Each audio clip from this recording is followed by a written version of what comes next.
મિત્રો, આજનો વિચાર મારો મોબાઈલ ટચ સ્ક્રીન વિશે છે. આજની યુવા પેઢી, આજના બાળકો અને આજની મહિલાઓ સર્વને જો ગુલામ બનાવી રાખ્યો હોય તો મોબાઈલ છે. આપણે માલિક નથી, આપણે મોબાઈલના ગુલામ બની ચૂક્યા છીએ. મોબાઈલ એક સારી વસ્તુ છે, નો ડાઉટ, એમાં કોઈ શંકા કરવા જેવી નથી. એનાથી વેપાર થાય છે, એનાથી વિચારોને આપલે થાય છે. પરંતુ આપણે એને યોગ્ય સ્વરૂપે સ્વીકારતા નહીં. યોગ્ય રૂપે ઉપયોગ કરવા કરતાં અયોગ્ય રીતે ઉપયોગ વધુ પ્રમાણમાં કરતા થયા છીએ. અત્યારે નાના બાળકો મોબાઈલથી 5 વર્ષથી નીચેના બાળકો જે મોબાઈલ જુએ છે, એમની આંખો, નાના બાળકોની આંખો કેટલી નબળી હોય છે. માતા પિતા એમને મોબાઈલ હાથમાં આપી દે છે. એમના કામ કરવામાં વ્યસ્ત હોવાના લીધે એમનો પણ વાંક નથી, પણ બાળક મોબાઈલમાં એટલું તલ્લીન થઈ જાય છે કે એ શું ખાય છે, ઊંઘ્યા મોબાઈલ જુએ છે, બેઠા બેઠા મોબાઈલ જુએ છે. એની આંખોના નંબર આવી જાય છે, 83 આંખોના નંબર આવવા મળ્યા છે. શું આપણા બાળકો પ્રત્યે આપણે જાગૃત નહીં બનીએ તો આ મોબાઈલ આપણા બાળકોનું જીવન સુરક્ષિત નહીં રહે. જરૂરી છે, મોબાઈલની જેને શોધ કરી છે તે સારી છે, એમાં કોઈ શંકા નથી. પણ આપણા ત્યાં એનો દુરુપયોગ વધી ગયો છે. મોબાઈલથી આપણો પરિવારનો કોઈ વિદેશમાં હોય તો એના જોડે આપણે વાતચીત કરીએ છીએ, અને એનાથી આપણને એવું લાગતું નથી કે વ્યક્તિ આપણાથી દૂર થઈ છે.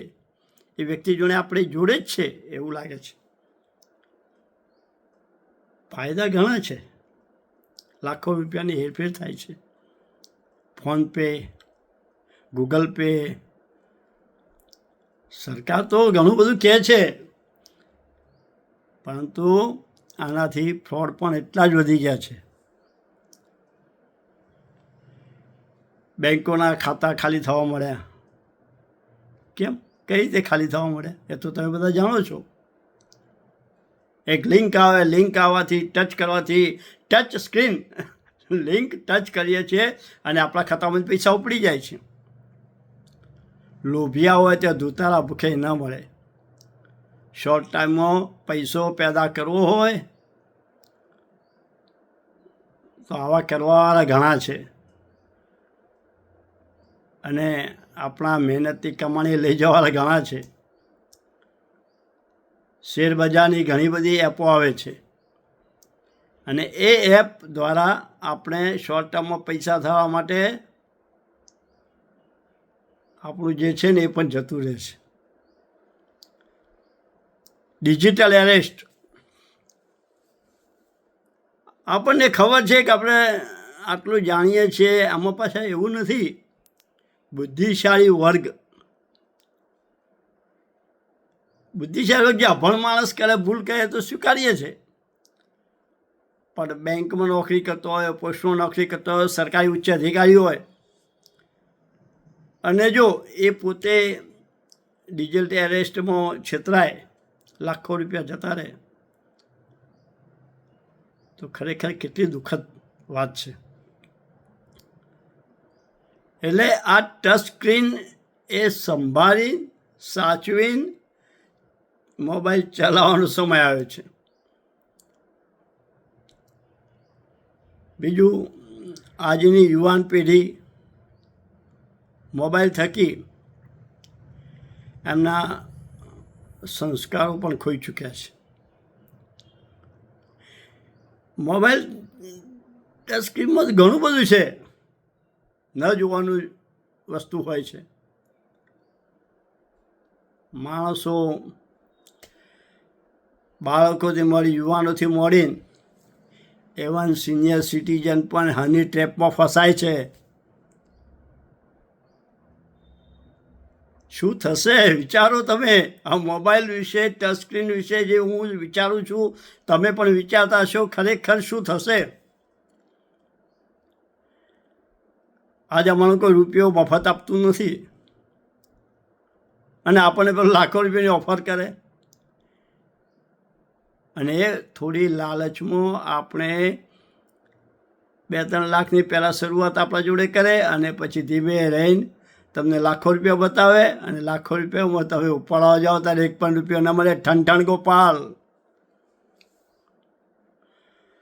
તો શું આપણે થોડા જાગૃત બનીએ? દરેક જગ્યાએ સરકાર કે RBI બેંક ના આવે. આપણે પોતે સચેત રહીશું, સાવધાન રહીશું. અને મારી સલાહ એટલી જ છે કે ખોટી લિંકો ઉપર ટચ ન કરવું. ઘણી વખતે આપણે ફોરવર્ડ નથી કરતા, આમ આમ આમ એ ન કરતા. એ જીવનમાં અમલમાં મૂકો. વિચારો સારા હોય છે, સુવિચાર સારા હોય છે. મોબાઈલ ઉપર ઘણું બધું સારું છે, સુવિચારો સારા આવે છે. ભગવાનના દર્શન સારા થશે. Good morning, good night. લોકો ઘણા બધા કેટલા બધા આમ એમની પાસે ટાઈમ કેટલો બધો છે એ તમને નથી લાગતું? એ ટાઈમ પર તમારો મોબાઈલ જ ખાઈ ગયો છે ને. તો ચાલો આજે સંકલ્પ કરીએ કે આપણે મોબાઈલનો ઉપવાસ કરીએ. મોબાઈલનો ઉપવાસ એટલા માટે. હા, એક બીજી વાત કહું કે આપણે જ્યારે પણ આપણે જમવા બેસીએ ત્યારે મોબાઈલ કે ટીવીનો ઉપયોગ ન કરવો જોઈએ. આપણા બાળકો, આપણા પતિ પત્ની હોય, આપણા મમ્મી પપ્પા હોય, એ બધા જોડે વાતોચીતો કરીએ. અને વાતોચીતો એ વખતે મોબાઈલ, વડાપ્રધાનનો મોબાઈલ આવવાનો નથી આપણા ઉપર, એવું કોઈ ઇમરજન્સી ફોન નથી આવતો, કલાક પછી પણ વાત થાય ને.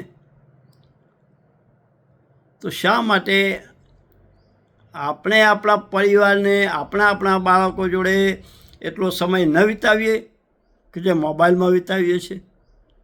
તો ચાલો આજથી સંકલ્પ કરીએ, જમતી વખતે ખાસ આપણા બાળકો જોડે વાતચીત વખતે આપણે જે અમલ કરીશું એ આપણા બાળકો કરવાના જ છે. આપણે મોબાઈલ જોઈશું તો આપણા બાળકો મોબાઈલ જોવા, પણ આપણે જો મોબાઈલનો ઉપવાસ કરીશું તો આપણા બાળકો પણ નહીં અડે. શરૂઆત આપણે કરવી પડશે. જય હિન્દ, જય ભારત.